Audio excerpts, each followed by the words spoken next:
Recall that the period of a graph is the horizontal distance it takes for the graph to repeat itself, or the function to repeat itself. Let's go ahead and jump right into cosecant. We've already looked at sine and cosine. If you look at the graph of the cosecant, it's quite different than sine, even though it's just the reciprocal of sine. We have we have u's and we have upside down u's. Now what I want you to see is if we start at 0, we have an asymptote followed by a u. Then we have an upside down u, and then guess what? The pattern repeats itself. We have an asymptote, then we have a u, and then an upside down u.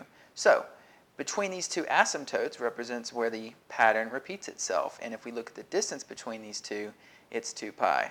Of course, we can take this red line and move it anywhere, and the distance between any 2 points where the graph repeats itself is 2 pi, but I like to start at 0. The reason I like to start at 0 has to do with the proof. Just like we did with sine, we know that cosecant of 0 is undefined, and if we set bx equal to 2 pi, that will ensure that that gives us an x value where we have the undefined again, where we have this asymptote again. If you haven't seen the proof for a period of sine, go back and watch that first because I went into more detail with that. So we're going to set bx equal to 2 pi to ensure we get that same asymptote back, undefined. We divide both sides by b, we get x equals 2 pi over b. The period is the distance between these two x values, and we get the period is absolute value of 2 pi over b, exactly the same as sine, and that's going to be true for any cosecant function with any b value. Again, the a, b, c, and d do not matter, so even if we introduce an amplitude and a vertical shift, the proof will look the same as it did for sine. Ultimately, you'll get the same y value back, and therefore the period, no matter what, even with all of these modifications, is still absolute value of 2 pi over b for any cosecant function. Next, let's look at secant. Secant looks the same as cosecant, except of course it starts differently. It starts at 1, just like at sine, and it has a u. Then it goes to an upside down u, and then it goes to a u again. Now there are asymptotes in between here, I just didn't put them, but I want you to see that again, the period is 2 pi. The distance between where the graph repeats itself. I'm not going to spend a whole lot more time on this, but just to show you that when you plug in 0, you get 1, and you want bx equal to 2 pi, such that because secant of 2 pi is 1, and you want to get that same value again to make the graph repeat itself. So you set bx equal to 2 pi, and voila, you get exactly the same thing. The period of secant is equal to the absolute value of 2 pi over b.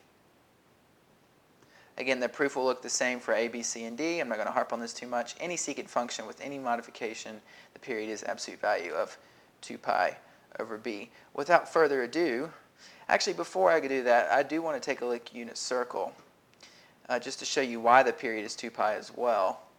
This won't take long. Since secant and cosecant both depend on x and y, they're going to have the same period of 2 pi. For example, secant depends on cosine, and we won't get to this x value of 1 until we go all the way around to 2 pi. Okay, for sine, we won't get back to the same pattern. We will get to a 0 here at 180, but we won't get back to the same pattern until we go all the way around to 2 pi. And since cosecant is 1 over y or 1 over sine, it will also have a period of 2 pi. So that's the unit circle version of why it is it is.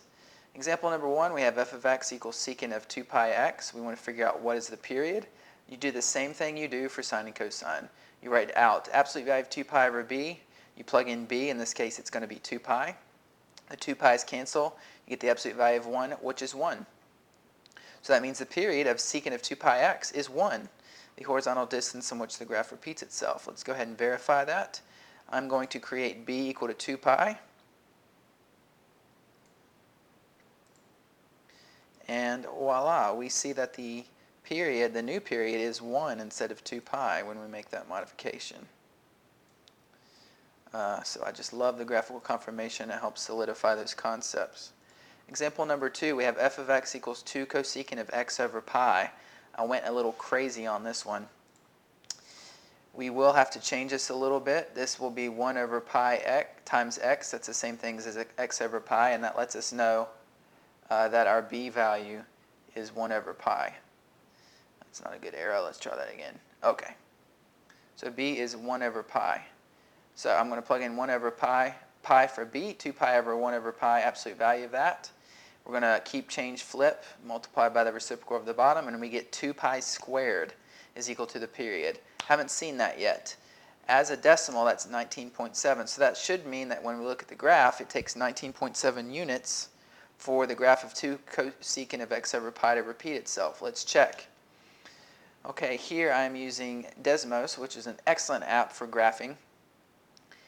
We can see that if we go from 0 all the way to around, what was it, 19? Yeah, almost 20. It takes that long for the u to repeat right there. So these are asymptotes right here. But it takes that long for the graph to repeat itself, about 19.7 units. That's it for this lesson, folks, of the period of cosecant and secant. If you have any other questions about this, let me know.